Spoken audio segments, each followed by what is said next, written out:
talk a little bit about Trae because I was talking to a friend of mine about the Hawks in general, about how we're making a good run here. Whereas before, I think we were ninth, we were in the play-in, we were playing team around the time that Trae was here. The Hawks have a record of 39-24 without Trae, and that is quite significant because 39-24. That's what 15 over. And let me look here. I want to say when I had to put this through my Gemini here, my AI, they were the record. So we're 40-32 right now. I'm not looking right in front of them. I'm not sure if it's 41-32 without 41-32 right now. 41-32. Okay. So with that 41-32, we were 2-8 with Trae. We only won 2 of those games with Trae Young. Let's just put that into perspective. We are 41-32. That means we are 39-24 without him. And we were 2-8 with him. We were 20. So our winning percentage was 20% with him. That winning percentage has since gone up to over 61% without him. Now, I'm not one to just put all of it on Trae, but we did also go on a massive winning streak without him as well. We went on tear winning like 13 out of 14 games, something like that. It's too much being made about just, hey, this is all Trae's fault. I understand the game kind of moved away from the smaller guards because a lot of teams don't want to play 4-on-5 when it comes to defense. But their offensive output used to be enough and some people have lumped Ja Morant into this category too. Their offensive output used to be enough to make up for it. Right. But now that looks like being a diminishing asset right now. Like people don't seem to care for that as much anymore right now. And at least the Hawks, we're just looking so much better. But how it's interesting.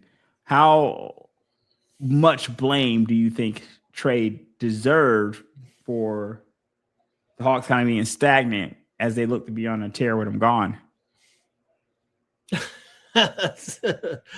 I mean, well, here's the thing. It's the plus minus numbers when he's on and off defensively. I've always been glaring. So he's a 500 player. I mean, we can go into that, but the positive, right? We haven't in basketball wise in terms, we haven't had that guy just come in like dethrone the dragon like he did with the Knicks, right? So we got to give him those accolades. But, yeah, man, absolutely right.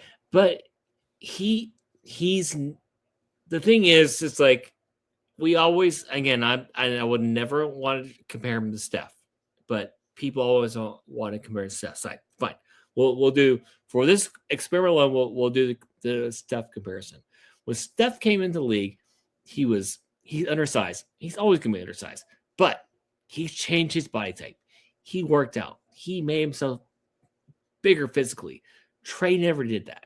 Trae has always been, and he'll always be, an undersized guard. Now, again, I don't know. Right. I feel like Trae is 2 inches shorter than Steph. I feel like I'm gonna look at him. I think Trae is like 6 feet, 6'1". Right. Whereas Steph is 6'3". So he didn't try to give himself any favors. He didn't try and like bulk up like what Steph did. So, listen, I will always tip my hat and thank you for that next series, and thank you for the 76ers and getting this. Yeah, man, the Eastern Conference Final run, man, absolutely right. But I think as far as like where the league goes, and like it's all about ball movement. It's all about switching and again, if you're gonna switch, like I remember like the playing games, like I distinctly remember against Miami, like they were really searching Trae, like they were switching to get on Trae to like make sure they got a good shot. And with this team now, it's competitive. Now I know the win streak Yeah, we could talk about the win streak, and yes, we beat some teams that didn't have a full lineup and whatever. But Yeah, and then they weren't great. When you look at statistically, somebody pointed out the fact that some of these teams that we played with Trae had better winning or had better records than some of the teams that we played without him. So that's always right, something to be said for that if you're gonna, but again, for argument's sake, you know. but at least the team looks more cohesive. Like you see the ball movement with Trae, the ball stopped. Like it was like a lot of standing around versus you see the passing, you see the cutting, so the Hawks now are playing winning basketball without Trae, and that's not a hot take, but that's what's It's happening. not for sure. No, and it's again, would they be in its win streak? You know, with like you said, with a full team, maybe not, but they would still look better. And that I think that's the difference. Because like when they played Golden State, like Golden State looked like they had a B team out there because they did have a B team out there. I mean, Draymond was the only starter out there, and they spanked them. But again, they look like a more cohesive team. And I remember a buddy of mine was like texting me, he's like, I don't know if I'm in or out on the team. I was like, dude, this team run this year is a roller coaster. Enjoy the ride. We're getting a top 10 pick. Next year is where we look at. But just enjoy this team because that's where it's at. Did he give any did he say why he would be out on the team? Because when you look at the team, to me, I don't know what there really is to be out on. This is about as in as you could have been on the Hawks in the last couple of years, right? As far as since our Eastern Conference run. So what would you say to him? What was his why would not be in on the team? What are the concerns? Not having a star? Just not having a star. Not having a star. I think that's where people are at. And I get it. I mean, I love Jalen, but I don't view Jalen as our star.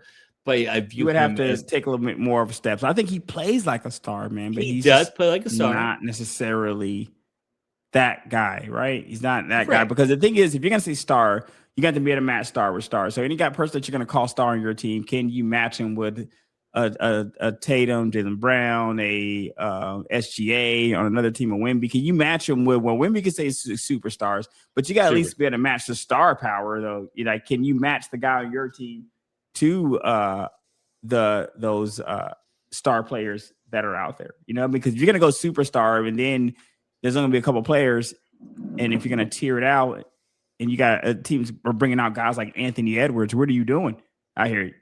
You're going to need something to match that, and there's not an Anthony Edwards on the Hawks right now. No. But the thing is, it's like you have that you have the New Orleans pick. And so you have the opportunity to like bring a star in.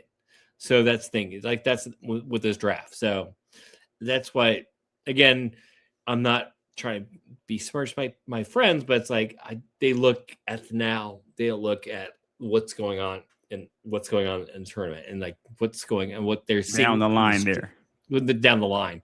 But again, I love Trae and I hope he does well, but I'm not surprised this happened. I wasn't surprised the defensive numbers got better. I'm not surprised all this got better because every time he would be out of games, even when Murray was here, DeJounte Murray was here, like the defense, I mean, even DeJounte, his defense metrics dropped when he was here, but he was still a plus defensive defender when Trae was gone. Like the team got better when he was gone.